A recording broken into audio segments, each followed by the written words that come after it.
अल्हम्दुलिल्लाहि नहमदुहु व नस्तईनुहु व नस्तगफिरुहु व नु'मिनु बिही व नतवक्कलु अलैहि व नऊज़ु बिल्लाहि मिन शुरूरि अनफुसिना व मिन सय्यिआति अअमालिना मन यहदिहिल्लाहु फला मुदिल्ल लहु व मन युद्लिलहु फला हादिय लहु व नशहदु अन ला इलाहा इल्लल्लाहु वहदहु ला शरीका लहु व नशहदु अन्न सय्यदना व मौलाना मुहम्मदन अब्दुहु व रसूलुहु सल्लल्लाहु तआला अलैहि व अला आलिहि व सहबिहि व बारक व सल्लम तस्लीमन कसीरन कसीरा।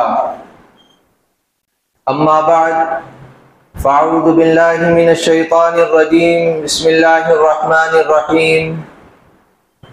व मिनन नासि मन यश्तरी लहवल हदीस लियुदिल्ल अन सबीलिल्लाहि बिगैरि इल्मिन व यत्तखिदहा हुज़ुवा उलाइका लहुम अज़ाबुम मुहीन। सदक़ल्लाहुल अज़ीम। सुब्हानक ला इल्म लना इल्ला मा अल्लमतना इन्नका अंतल अलीमुल हकीम। रब्बि इश्रह ली सदरी व यस्सिर ली अमरी वहलुल उक़दतम मिन लिसानी यफ़क़हू क़ौली। अल्लाहुम्मा सल्लि अला मुहम्मदिन अब्दिका व रसूलिक व सल्लि अलल मुअमिनीन वल मुअमिनात वल मुस्लिमीन वल मुस्लिमात। मोहतरम बुजुर्गों, अजीज साथियों, मैंने जो आयत करीमा खुतबे के अंदर आपके सामने तिलावत की है, पहले उसका खुलासा समाअत फरमा लें। अल्लाह के नबी सल्लल्लाहु अलैहि वसल्लम जब आप पर कुरान नाजिल होना शुरू हुआ और आपने लोगों को वो अहकामात पहुँचाना शुरू किए,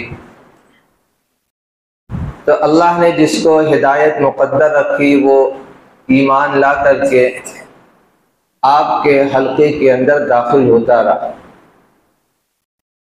और जिनके मुक़द्दर के अंदर हिदायत नहीं थी और अक्सरियत ऐसी ही थी, उन्होंने आपका मजाक उड़ाना शुरू कर दिया, आपको झुटलाना शुरू कर दिया, आपको साहिर और तरह तरह के दूसरे इल्ज़ामात आपके ऊपर लगाने शुरू किए।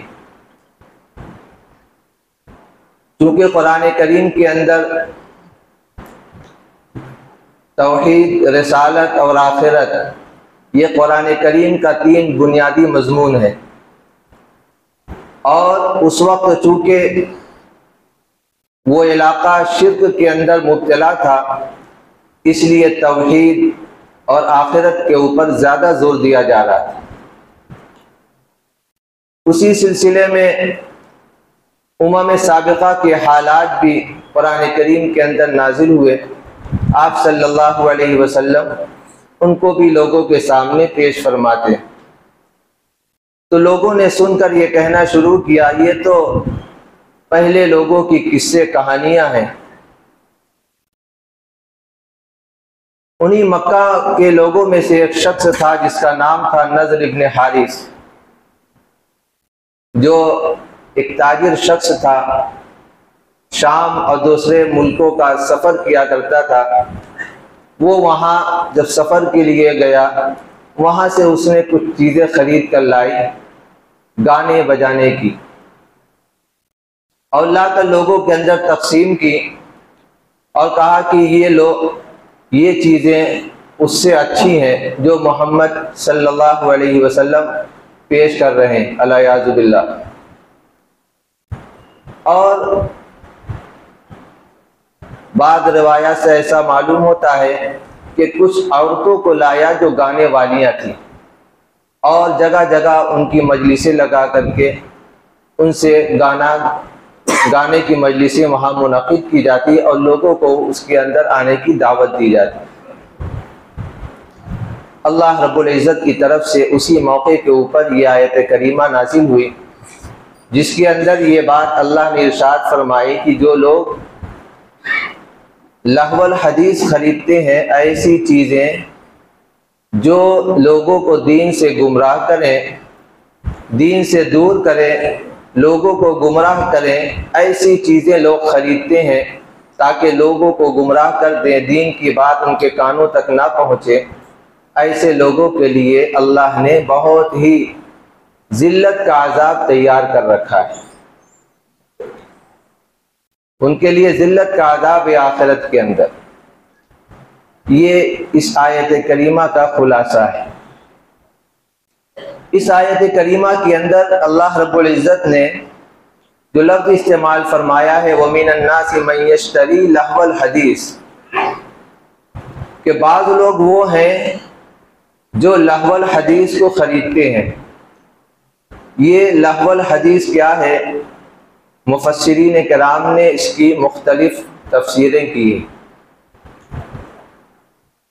इससे गाने बजाने के आलात भी मुराद हैं, इससे गाने वाली औरतें भी मुराद हैं, और भी दूसरी तफासिर की गई हैं।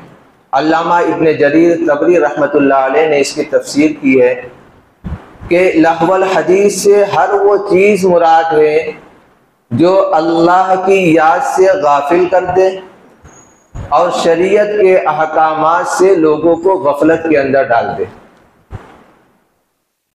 अहकामात इस्लाम से, शरीयत के अहकाम से लोगों को गफलत के अंदर डाल दे, अल्लाह की याद से लोगों को दूर कर दे, ऐसी हर चीज लहवल हदीस के अंदर दाखिल है। ये तो उस जमाने की बातें थी, उस जमाने की लहवल हदीस थी जो नज़र इब्न हारिस लेकर के आया था और लोगों के दरमियान तकसीम कर रहा था। आज ज़माना बहुत तरक्की कर गया है। ये अरबी साल के एतबार से 15वीं सदी चल रही है। इंसान ज़मीन छोड़ करके चांद पर पहुंच गया। दुनिया अपनी तरक्की की तरफ रोज़ बरोज़ बढ़ती चली जा रही है। ऐसे दौर के अंदर भी क्या कुछ चीज़ें ऐसी हैं जो लहवल हदीस के अंदर हैं या नहीं? इस दौर के अंदर क्या क्या चीज़ें हैं जो इसके अंदर दाखिल हैं? कौन सी चीज़ें हमको अल्लाह की याद से गाफिल कर रही हैं? कौन सी चीज़ें हमें रोज़ा, नमाज और दीन के दूसरे अरकान पूरा करने से हमें गफलत के अंदर डाल रही हैं? इसे हमें देखना।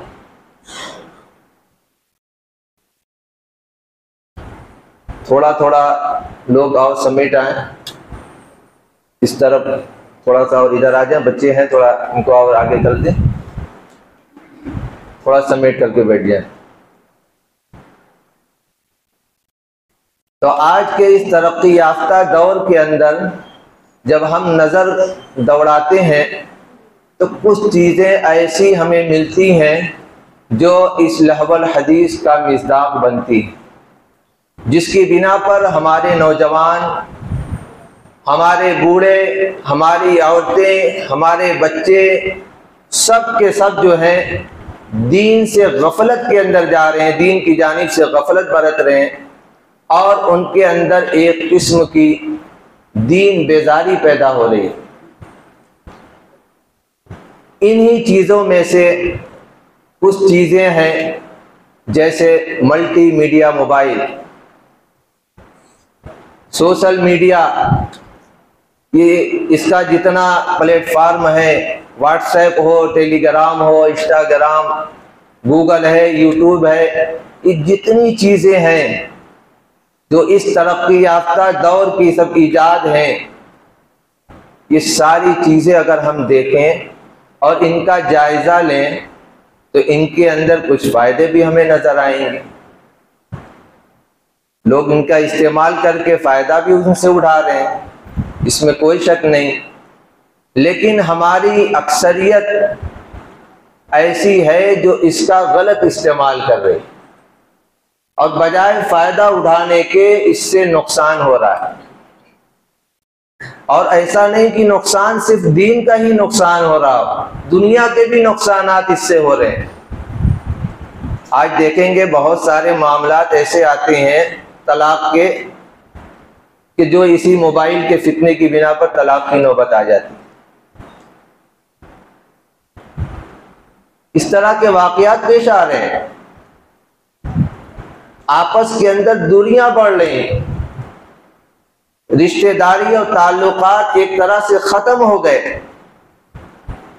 एक घर के अंदर 10 अफराद हैं, लेकिन किसी को किसी से कोई मतलब नहीं। जो खाली है बस उसके हाथ में मोबाइल है। ना औलाद को वालिदैन की फिक्र है और ना वालिदैन अपनी औलाद के ऊपर वो तवज्जो दे पा रहे हैं। हर जानिब से कोताही हो रही, हत्ता कि इसका नुकसान यहां तक है, छोटा मोटा नहीं, बड़े बड़े नुकसानात हो जा रहे हैं। इसी मोबाइल और इसी सोशल मीडिया के जरिए से कितने मुल्कों की हुकूमतें पलट गई। एक ट्वीट ने मुल्क के अंदर बगावत पैदा कर दी, एक पोस्ट ने लोगों की काया पलट दी। ऐसे ऐसे वाकयात हमारे सामने हैं। तो सिर्फ दीन का नुकसान नहीं, बल्कि दीन के साथ दुनिया का भी नुकसान है इससे। इसलिए आज की इस मजलिस के अंदर कुछ नुकसानात का तज़किरा हो जाए, बाकी फवायद तो आप हमसे ज़्यादा जानते हैं। माशाल्लाह ये बच्चे तो ये बहुत कुछ जानते हैं मोबाइल के बारे में, ये सोशल मीडिया के बारे में। इनसे पूछ लें आप इनके फवायद। कुछ नुकसान का भी तज़किरा हो जाए ताकि दोनों पहलू हम सामने रखें और दोनों पहलू सामने रख कर के हम फैसला करें कि हमें क्या करना है और कैसे करना है, फायदा कहां तक उठाना है और नुकसान से कैसे बचना है, इसको हम तय करें फिर बस।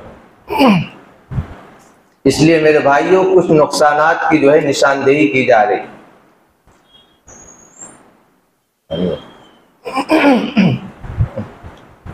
थोड़ा सा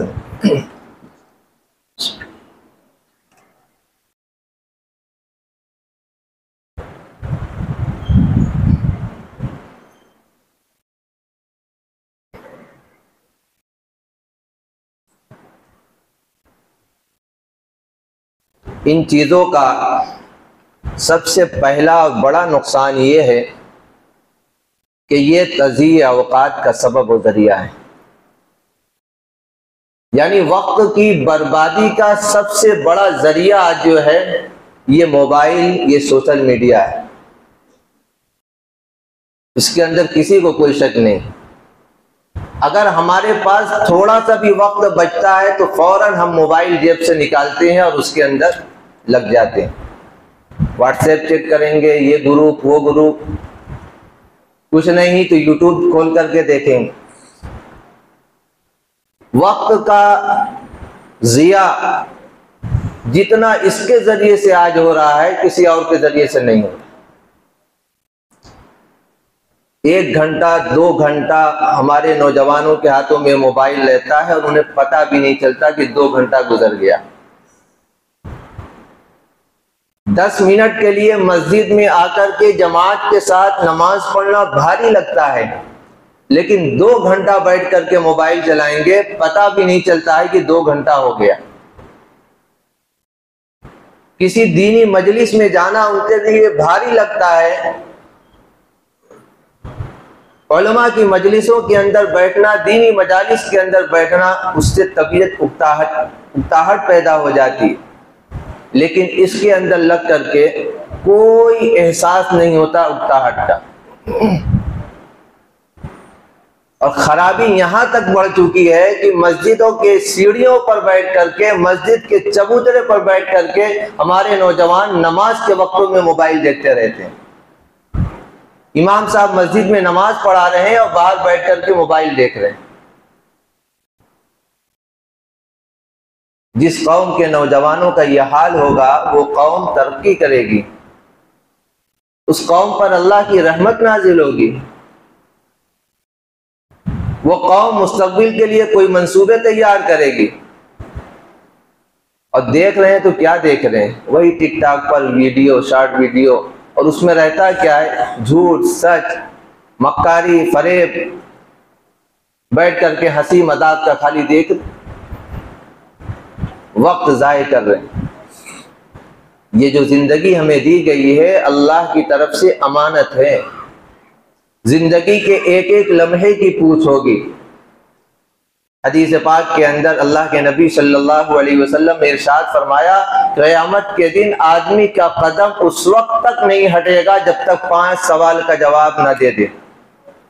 जिनमें से एक सवाल ये है, अन उम्रिही फीमा अफना, जिंदगी किस काम के अंदर खर्च की। जो 2 घंटा बैठ करके चला रहे हैं मोबाइल, इसका भी हिसाब होगा। क्या देख रहे थे, क्या सीखा 2 घंटे के अंदर। कोई दुनिया का नफा हासिल किया, कोई दीन का नफा हासिल हुआ, क्या हासिल हुआ 2 घंटे के अंदर। कोई इल्मी बात सीख ली, कोई हुनर सीख लिया, क्या सीखा। अन उम्रिही फीमा अफना, जो वक्त गुजर रहा है हमारा उसके बारे में सवाल होगा। इसलिए मेरे भाइयों, ये जिंदगी हमें यूं ही गुजारने के लिए नहीं दी गई, और ये नुकसान मामूली नुकसान नहीं है। वो जो 2 घंटा 3 घंटा हमारा गुजरा है, वो लौट करके आ सकता है, वो पलट करके 2 घंटा आ सकता है जो हमारा गुजर गया, किसी का पलट कर आ सकता है। ये नुकसान थोड़ा हुआ, हमारी जिंदगी का 2 घंटा कम हो गया। और किस काम में लगा, लायानी लग़वियात के अंदर। तो ये वक्त की बर्बादी का सबसे बड़ा जरिया जो है आज यही मोबाइल है, ये सोशल मीडिया है, यही सारी चीजें बन रही हैं। इनसे अपने आप को बचाने की जरूरत है, इनसे अपने आप को बचाने की जरूरत है। किस तरीके से बचाया जाए, उसके लिए लाए अमल तैयार करिए, अपना एक वक्त मुतय्यन करिए। जरूरियात हर आदमी की मुख्तलिफ हुआ करती हैं, एक वक्त मुतय्यन करिए। जिसको बराबर ज़रूरत है उसका मसला अलग है। कोई ज़रूरियात नहीं है, कभी कभार कुछ देखना है, एक वक्त मुतय्यन करिए कि इतने वक्त हमको देखना है, उससे ज़्यादा नहीं।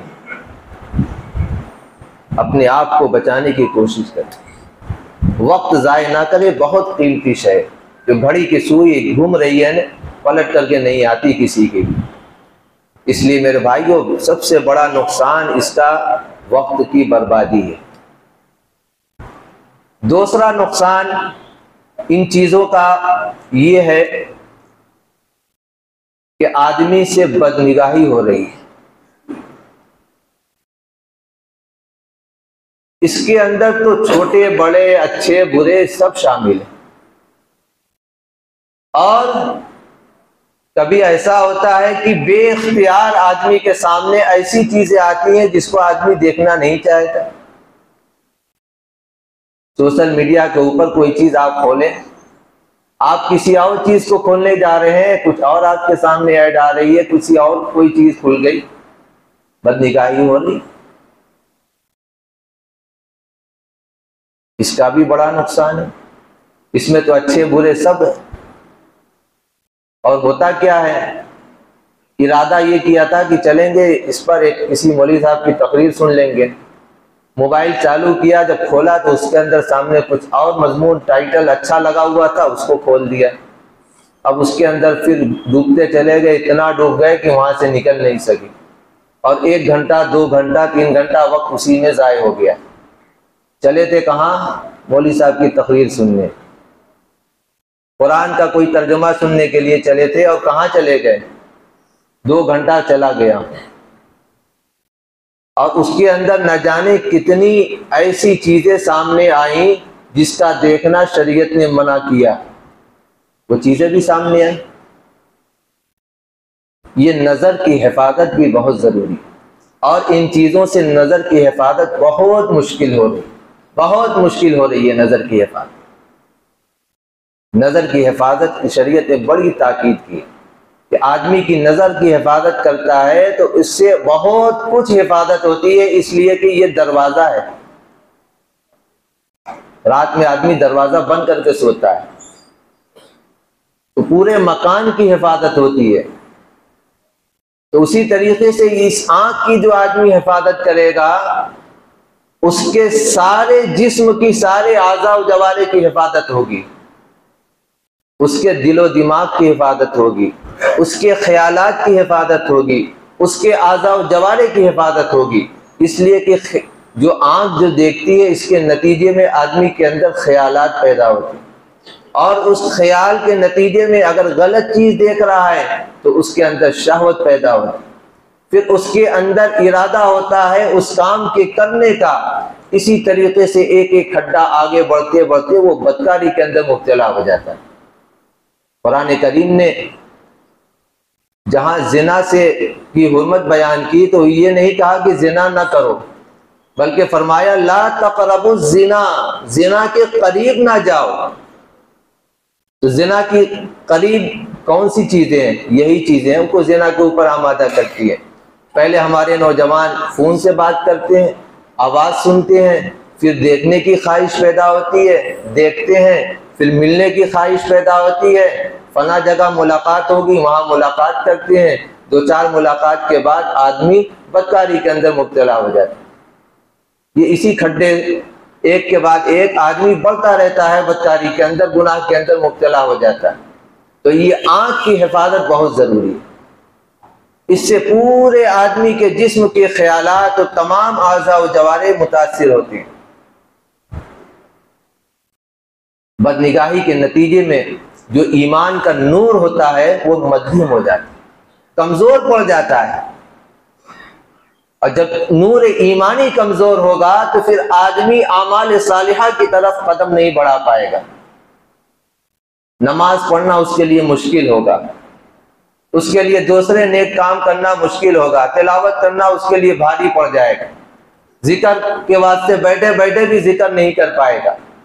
क्यों? ये नूर ईमानी जो है यही इंसान को आमाल के ऊपर आमादा करता है। अगर नूर ईमानी कमजोर है तो इंसान आमाल के ऊपर खड़ा नहीं हो सकता, और ये बदनिगाही नूर ईमानी को सल्ब कर देती।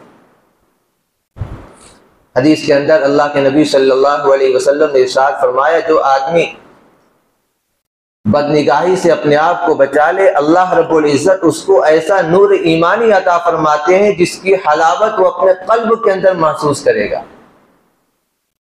नूर ईमानी की हलावत कल्ब के अंदर महसूस करेगा। तो आंख की हिफाजत ये बहुत बड़ा जरिया है मासी का। आंख, बदनिगाही ये मासी का बहुत बड़ा जरिया है। अगर आंख की हिफाजत कर लेंगे तो बहुत सारे गुनाह से हम बचे रहेंगे। अल्लामा इब्न जौज़ी रहमतुल्लाह अलैह ने तलबीस इब्लीस के अंदर एक वाक़या लिखा है, जिसको पीर ज़ुल्फ़कार साहब नक्शबंदी दामत बरकातुहुम ने अपने एक बयान के अंदर इसको नकल किया। उन्होंने अपना वाक़या नकल किया कि हमने अपने शेख से पूछा कि हज़रत एक सवाल पूछना चाहते। तो कहा कि पूछो। उन्होंने कहा कि अल्लामा इब्न जौज़ी रहमतुल्लाह अलैह ने अपनी किताब के अंदर वाक़या लिखा है कि एक शख्स था हाफिज़ कुरान। हमारे नौजवान बच्चे भी सुने, हाफिज़ कुरान था। इत्तेफाक से वो बदनिगाही के गुनाह के अंदर मुब्तला हो गया। अल्लाह रब्बुल इज़्ज़त ने उसके सीने से कुरान को निकाल दिया, मिटा दिया, खत्म कर दिया। पूरा का पूरा कुरान उसके सीने से निकल गया। तो पीर साहब ने अपने शेख से पूछा कि हजरत, ये कुरान पढ़ने में उसने कितनी मेहनत की होगी, महीनों सालों लगे होंगे, उसने मेहनत की होगी, कि एक गुनाह की बिना पर अल्लाह ने उसको इतनी सजा दे दी, ये ज्यादा नहीं है कि पूरा का पूरा कुरान उसके सीने से निकल गया? तो उनके शेख ने फरमाया कि नहीं, सुनो, ये गैरत का मामला है, ये गैरत का मामला है।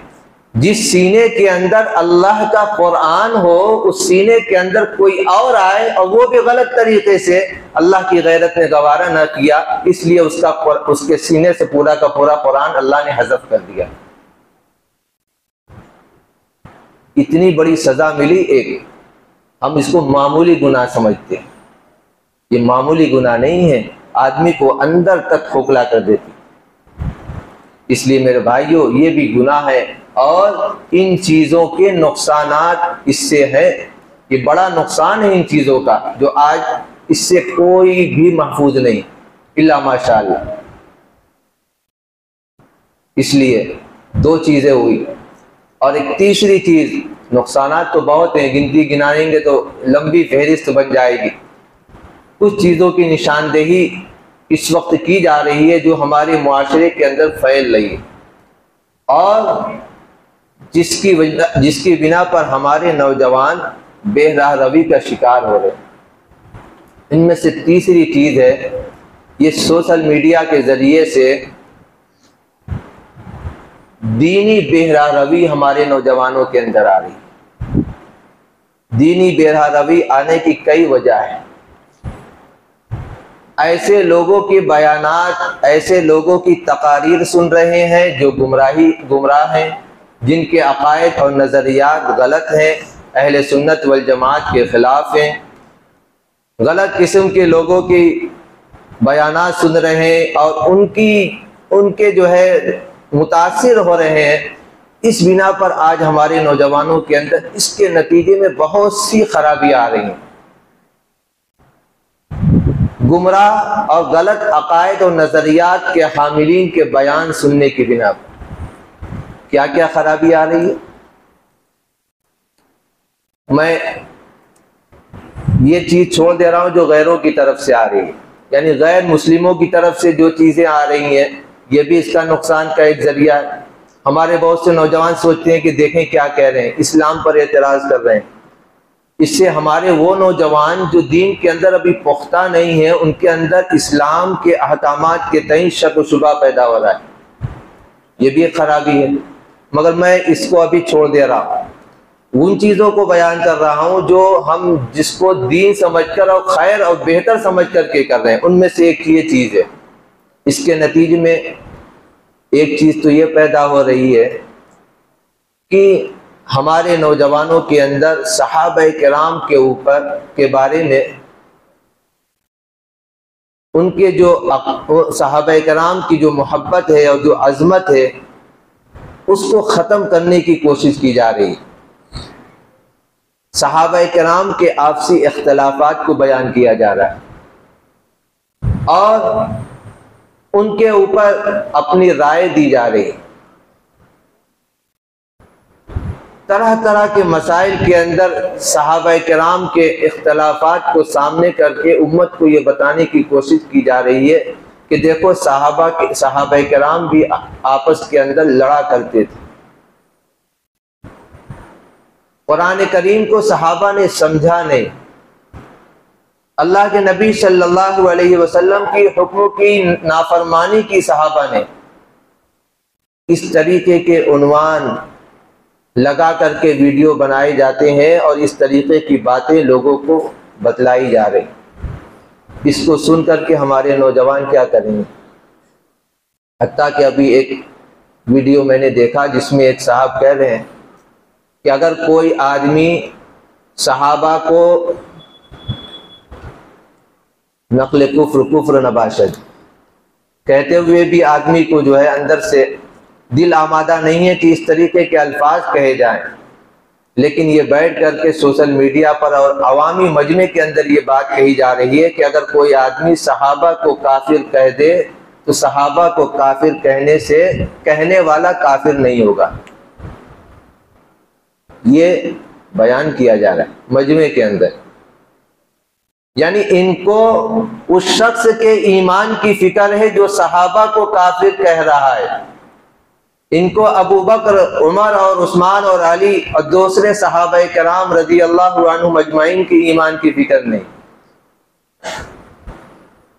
अल्लाह ने जिनके बारे में फरमाया कि अल्लाह ने इनकी मग़फ़िरत फरमा दी, वकुल्लुम वअदल्लाहुल हुस्ना, अल्लाह ने हर एक से जन्नत का वादा लिया, अल्लाह इनसे राजी है, अल्लाह ने इनकी मग़फ़िरत फरमा दी, अल्लाह ने इनके ईमान को जो है इनके ईमान को मेयार करार दिया। लेकिन इनको जो है अपनी दलील की बिना पर, अपनी राय की बिना पर अगर कोई आदमी सहाबा को काफिर कह दे तो काफिर नहीं होता। इस तरह के बयानात से सुन करके वो अवाम जो दीन से दूर है, जिनके अकायद पुख्ता नहीं है, जो दीन से उलमा से जुड़े नहीं हैं, उनके ऊपर क्या असर होगा। इस तरीके के मसाइल बयान किए जाए। बहुत सारे लोग नाम लेने से क्या होगा, अपने सामने टेबल के ऊपर इतनी ऊंची ऊंची किताबें लगा करके बैठे रहते हैं, पगड़ी बांधे बैठे रहते हैं और इस तरीके के हवाले देते हैं कि उनके हवाले सुनकर के लोग जो है मरहूब हो जाते हैं।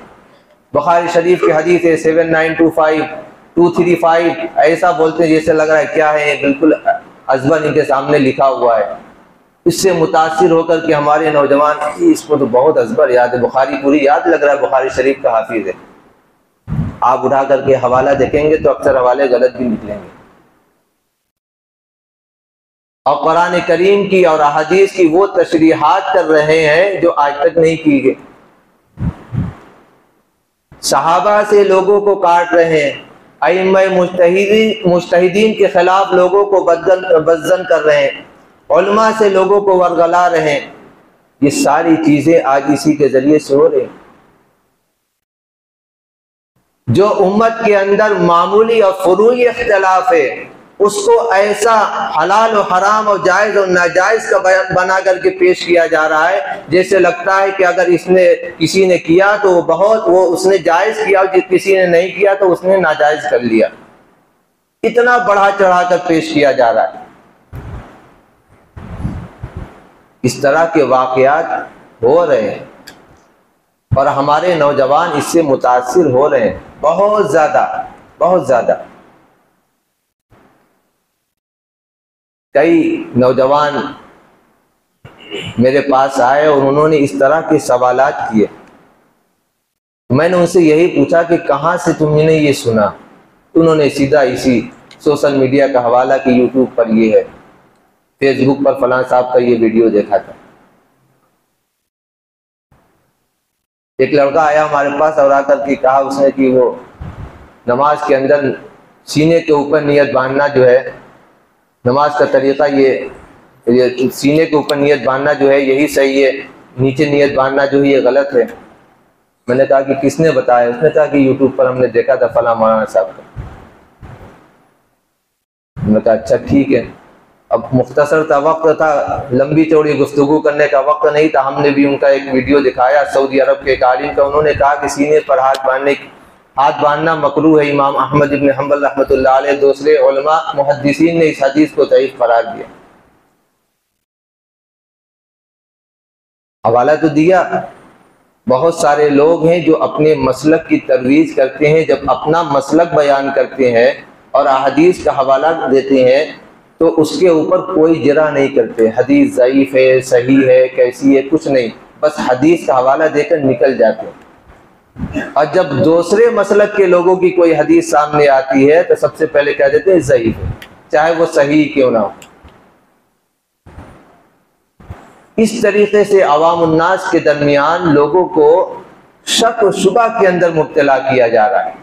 और लोग बच्चे आकर के पूछते हैं कि ऐसा करना सही है, ये कहाँ से साबित है? सीधे कह देते हैं इस तरह के जितनी रिवायात है सब ज़ईफ है। मेरे भाई और बुजुर्गों, इस सोशल मीडिया के जरिए से अगर इल्म हासिल होता तो ये मदारिस, ये उलमा फिर क्या किस काम के?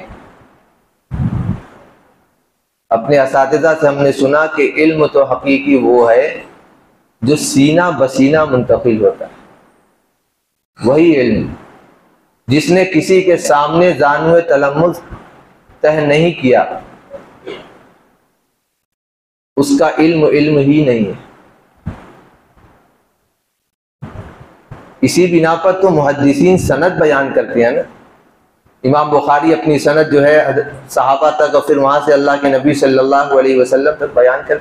इस सनद क्यों बयान की जाती? इनका उस्ताद कौन है, इनका मुरब्बी कौन है, कोई पता नहीं। इनका बैकग्राउंड क्या है, कुछ नहीं पता। कहाँ से पढ़े हैं, कुछ नहीं।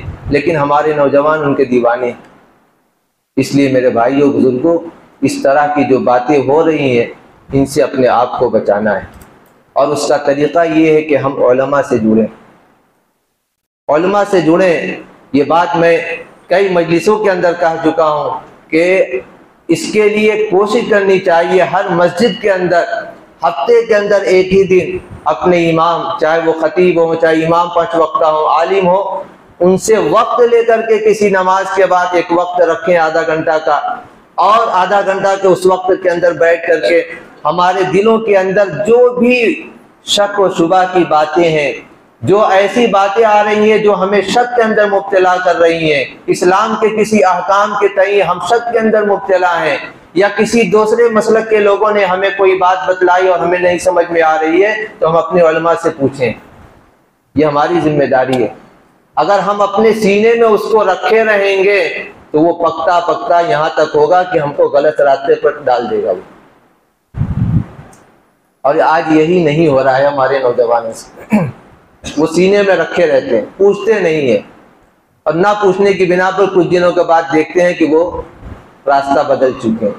इसलिए मेरे भाइयों, उलमा की सोहबत के अंदर रखिए, उनकी मजलिसों में बैठिए, जो बात नहीं समझ में आ रही है उसको पूछिए, पूछने से ही मसले का हल होगा। तो ये जो चीज़ें हैं, नई टेक्नोलॉजी, नए आलात, इससे बहुत ज़्यादा गुमराही फैल रही है। उलमा से लोगों को काटा जा रहा है। वो आदमी जो सिर्फ तर्जमा कुरान का पढ़ ले रहा है, अहादीस का तर्जमा पढ़ ले रहा है, बैठ करके मसाइल बयान कर रहा है, और ऐसे मसाइल बयान कर रहा है जो आज तक किसी ने सुना नहीं। इंसान की फितरत के अंदर जिद्दत पसंदी है, यानी हर नई चीज की तरफ आदमी लपकता है। ये इंसान की फितरत है। कोई नई चीज आती है उसकी तरफ लपकता है। ये मोबाइल निकालते हैं कंपनी वाले, पहले एक सैंपल सादा निकालते हैं नॉर्मल, फिर उसके बाद उसमें कुछ लगाकर 5G लगा करके निकालेंगे, फिर उसका नेक्स्ट निकालेंगे, प्रो निकालेंगे। ये किस लिए निकाल रहे हैं? ताकि उनकी सेल बढ़ती रहे, नई चीज की तरफ लोग राग़िब होंगे। उसी तरीके से दीन के मामले में कुछ हमारे स्कॉलर ऐसे हैं जो ऐसी ऐसी चीज ढूंढ करके लाते हैं जो हमने कभी नहीं सुनी।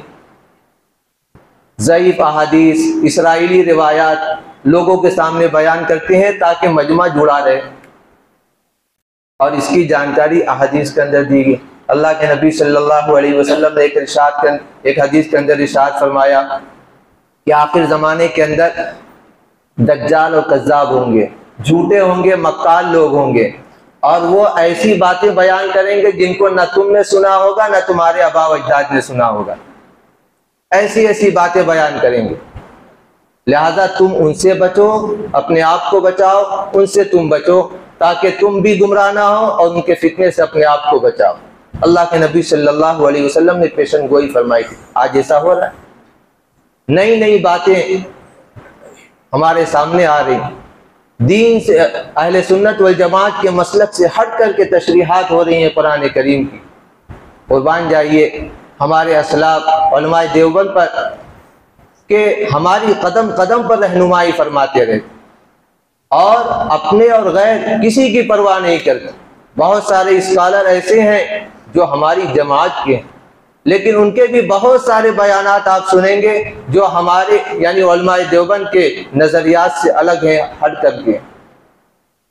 उलमा ने फौरन उसके ऊपर नकीर फरमाया कि देखो ये रास्ते से हट रहे, ये सीमा रेखा क्रॉस कर रहे हैं, आवाम को मुतनब्बे कर देते।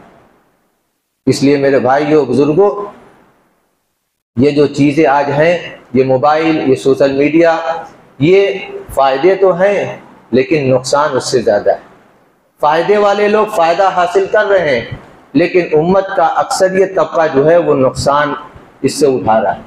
इसलिए ऐसी चीज़ों से अपने आप को बचाने की ज़रूरत है। नुकसानात तो बहुत है मैंने कहा, लेकिन चंद आपके सामने पेश किया गया। अल्लाह रब्बुल इज़्ज़त इन नुकसानात से हम सब की हिफाजत फरमाए। और इसी के साथ और भी बहुत सारी चीज़ें, आजकल एक रिवाज चल पड़ा है ग्रुप बनाने का। व्हाट्सएप के ऊपर ग्रुप बना हुआ है, लेकिन एडमिन बनने का शौक है लोगों को। 100-200 आदमी को ग्रुप में ला दिया और एडमिन बन गए। एडमिन बनने का शौक हो रहा है, एक ही नाम बदल करके दूसरा ग्रुप बना दिया। सारी चीजें वही आ रही। आए दिन देखेंगे आप, अपना मोबाइल निकालेंगे तो किसी नए ग्रुप के अंदर आप ऐड रहेंगे। ये क्या चीजें है? वक्त का जिया ही तो है भाई। आदमी को मालूमात हासिल करने के लिए एक दो काफी हैं, लेकिन एक रिवाज चल पड़ा है, हर आदमी इसी के अंदर मुब्तला हो रहा है। ये वक्त का जिया है ये भी। इसलिए ऐसी चीज़ों से अपने आप को बचाएं। इन चीज़ों को जहाँ तक मुमकिन हो सके, जितनी ज़रूरत हो उतना ही इस्तेमाल करें, और घर के बड़े बच्चों के ऊपर इसकी निगरानी रखें। आज जो इर्तिदाद की हवा चल रही है, हमारी नौजवान लड़कियाँ जा रही हैं, इसका भी सबब यही है ना। घर से निकली है मोबाइल लेकर के, कहाँ जाना है पता नहीं। वालिदैन से कह दिया खाला के जा रहे हैं, नानी के जा रहे हैं, ट्यूशन जा रहे हैं, निकल गई घर से। कहाँ जा रही हैं किसी को कुछ नहीं पता, और ऐसा लॉक लगा रहता है मोबाइल के अंदर, किसी को मालूम भी नहीं। इस सारी खराबियां इसी के नतीजे में आ रही। तो घर के बड़े जो सरपरस्त हैं वो भी अपनी औलाद, अपने माताहतों के ऊपर नज़र रखें और इन चीज़ों से खुद भी बचें और हर एक को बचाने की कोशिश करें। अल्लाह रब्बुल इज़्ज़त हम सबको इन तमाम चीज़ों के फितने से, खराबियों से हर एक की हिफाजत फरमाए और सीधे रास्ते पर हम सबको इस्तिकामत के साथ चलने की तौफीक अता फरमाए। व आखिरु दावाना अनिल हम्दुलिल्लाहि रब्बिल आलमीन।